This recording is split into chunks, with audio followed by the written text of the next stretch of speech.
Before we get into today's video, I want to shout somebody out. I'll put his link in the description. His name is Civilian Shield. Got a lot of cool videos about prepping, medical stuff, things like that, and I think they're worth a watch.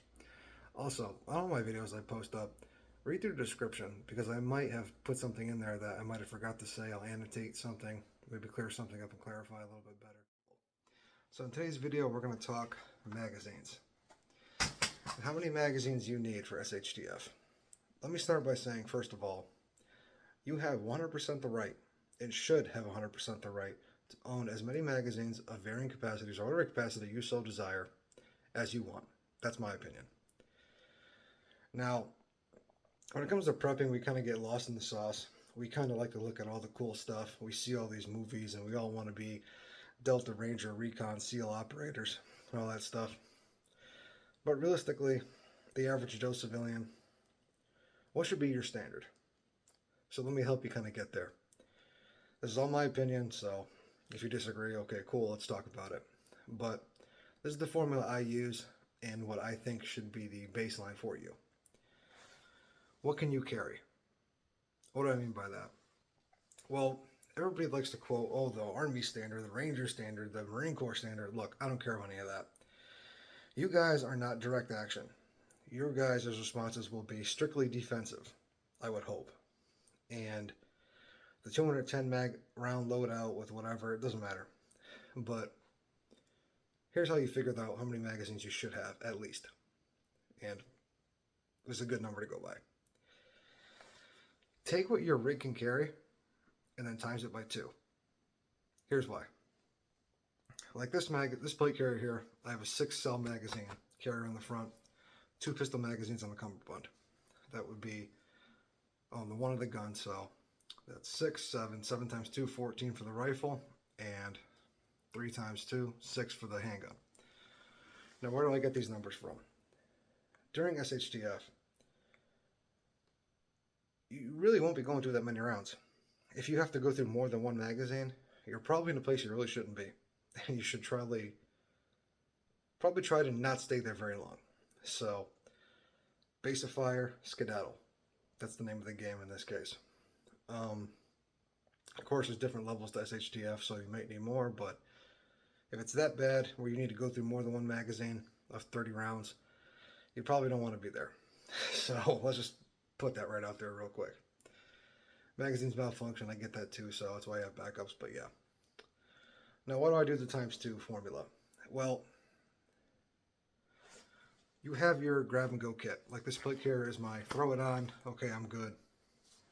Do what I gotta do. You should probably skedaddle and be done with it.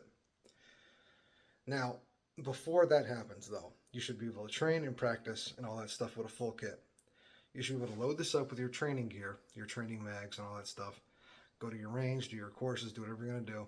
And that's your practice stuff. Have your go time stuff all separate. But with that being said, that does not mean you buy budget stuff. For example, if you're carrying a Glock handgun and that's your go time handgun, buy strictly Glock magazines. Don't buy the off-brand Magpul mags. Those are trash. KCI mags, in my experience, have been pretty good. They've been pretty good. I'm not going to sit here and lie. They've been okay. But I'm not going to risk it. I'm going to go with Glock OEM every day of the week. Now, AR-15s and stuff like that, AKs and all that stuff. Yeah, I have had Magpul magazines. I've had the Croatian magazines. And the ones that work the best are the Eastern European mags. Just go Eastern European surplus. They're still readily available. They're still relatively cheap. And they work. Magpul mags for the AK, in my experience, have been great. But they're fragile. They're plastic.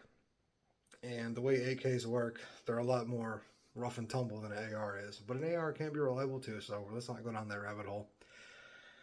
But the Eastern European surplus magazines and the Chinese magazines, the Chinese flatbacks, are also fantastic mags. But whatever. So buy the good stuff. Don't cheap out and buy, these are my training magazines only. Screw that. Buy 14 magazines, in my case, of, say, Eastern European surplus. Roll with that. Now, SHTF, if and when it does happen, which I, hope to God it doesn't, let's assume something. You have your 14 magazines, right? Your minimum. Your carrier can only carry 6 plus the 1 in the gun, 14. What about those other magazines? Well, if you have family members that were less prepared, or maybe just couldn't afford all this good jive, if something's going south, hey fam, I got you. You can hook up with your training stuff, and if you bought the good stuff, it'll still be serviceable and still be good to go. So that's my philosophy on not buying the cheap shit. Buy once, cry once. Whatever. 2 is 1, 1 is none. So your training stuff, if you bought the good stuff, can be pressed into active good service if you bought good things and not this cheap, throwaway stuff that people push, like, Hex Mag and all that stuff. So that's just that. Take your standard load, times it by 2. That's what you need. 1/2 of it strictly for training and practice, 1/2 strictly go time.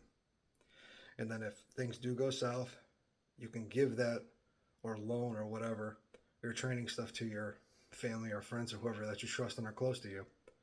And now you can have them situated and ready to go too. So this is my thought process, guys.